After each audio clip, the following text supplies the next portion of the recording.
अगर कोई आपको बार बार अपमानित करता है तो बस करे यह एक काम, अपमान करने वाला व्यक्ति भी करेगा आपका सम्मान। आइए जानते हैं इस वीडियो के माध्यम से। नमस्कार, हमारे चैनल पे आप सभी का स्वागत है। अगर आप हमारे चैनल पे न्यू हैं तो प्लीज इसे सब्सक्राइब कर ले। तो चलिए शुरू करते हैं वीडियो को। सम्मान की कीमत। ज्ञानी जनों ने कहा है कि सम्मान एक ऐसी चीज है जो कमाई जाती है और इसकी कीमत रुपए, पैसे, धन नहीं होते, बल्कि आपके कर्मों से ही होती है। कोई भी व्यक्ति अपनी कर्मों से ही समाज में मान सम्मान पाता है, लेकिन कई बार ऐसा भी होता है जब दुर्जनों से आपका सामना होता है। कलयुग की शुरुआत। कलयुग की शुरुआत ही जलन, ईर्ष्या, द्वेष, क्रोध आदि भावनाओं से हुई थी। ऐसे में कई बार आपका सामना ऐसे हालातों से भी होता है जब गलती ना होने के बावजूद भी आपको अपमानित होना पड़ता है। कुछ ऐसे भी लोग मिलेंगे जो बिना बात ही आपका अपमान करने से नहीं चूकते। तो ऐसे में क्या किया जाए? आइए जानते हैं श्री गीता जी में गीता का शिशुपाल और श्री कृष्ण का प्रसंग। इसका जवाब आपको गीता में शिशुपाल और श्री कृष्ण के एक प्रसंग से मिलता है।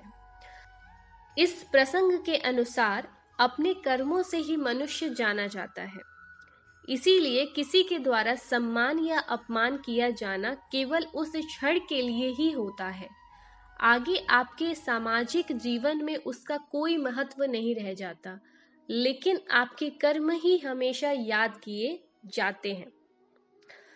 इसीलिए अगर कोई व्यक्ति बेवजह और बार बार आपका अपमान करता है तो उसे अनदेखा करें, लेकिन हाँ, अगर एक सीमा से अधिक ऐसा हो तो इसका जवाब देना भी आवश्यक होता है। पर जवाब का अर्थ यह नहीं है कि आप भी बदले में उसका अपमान करें। वास्तव में ऐसा करना आपको उसके अपमान का ही हकदार बनाता है। इसीलिए यह जवाब भी आपको अपने कर्मों के द्वारा ही देना होगा। उसके अपमान की जो भी वजह हो, उसे अपने कर्मों के द्वारा गलत साबित करें। यकीन मानिए, संभव है अपमान करने वाला व्यक्ति भी आपके लिए सम्मान के दृष्टि रखने लगेगा। अगर नहीं भी तो उसका परिणाम अन्य सभी रूपों में आपके लिए सम्मान ही लेकर आएगा। श्री कृष्ण और शिशुपाल के बीच एक करीबी रिश्ता होने के बावजूद संबंध अच्छे नहीं थे। शिशुपाल श्री कृष्ण की बुआ का बेटा था। इस तरह रिश्ते में दोनों भाई थे। इसके बावजूद शिशुपाल के मन में श्री कृष्ण के लिए अच्छे भाव नहीं थे। इसकी वजह थी श्री कृष्ण की पत्नी रुक्मणी, जिससे वह भी कभी शादी करना चाहता था। रुक्मणी हमेशा से ही श्री कृष्ण को पसंद करती थी और मन से उन्हें ही अपना पति मान चुकी थी, लेकिन उनका भाई रुक्मी कृष्ण को पसंद नहीं करता था और इसीलिए उसने चेदी राज्य के राजा शिशुपाल से उसके रिश्ते की बात तय कर दी। बाद में रुक्मिणी ने एक दाई के हाथों श्री कृष्ण से अपने मन की बात बताई और इस अनचाहे विवाह से बचाने की बात कही। श्री कृष्ण ने भी रुक्मिणी की खूबसूरती की कई कहानियां सुनी थी।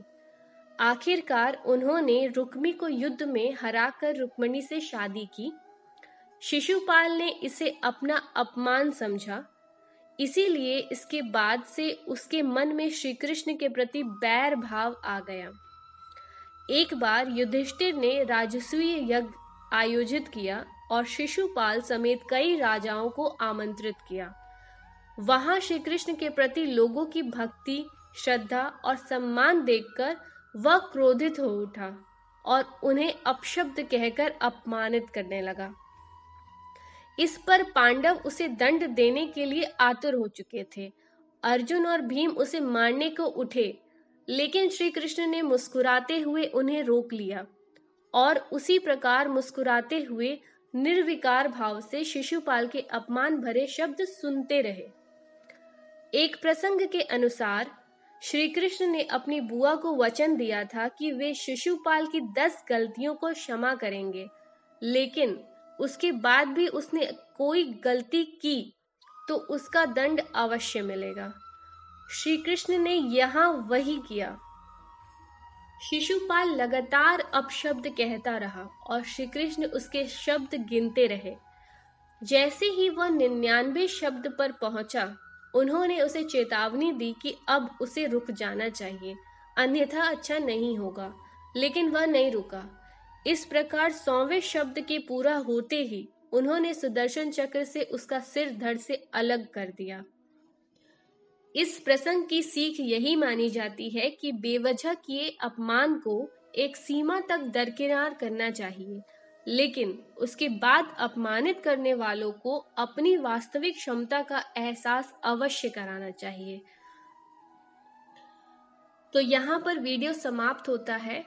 आशा करते हैं कि आपको अच्छी लगी होगी कहानी। अगर पसंद आई है तो प्लीज़ हमारे चैनल को सब्सक्राइब करना, लाइक शेयर करना ना भूलें। And thanks for watching. Please stay tuned.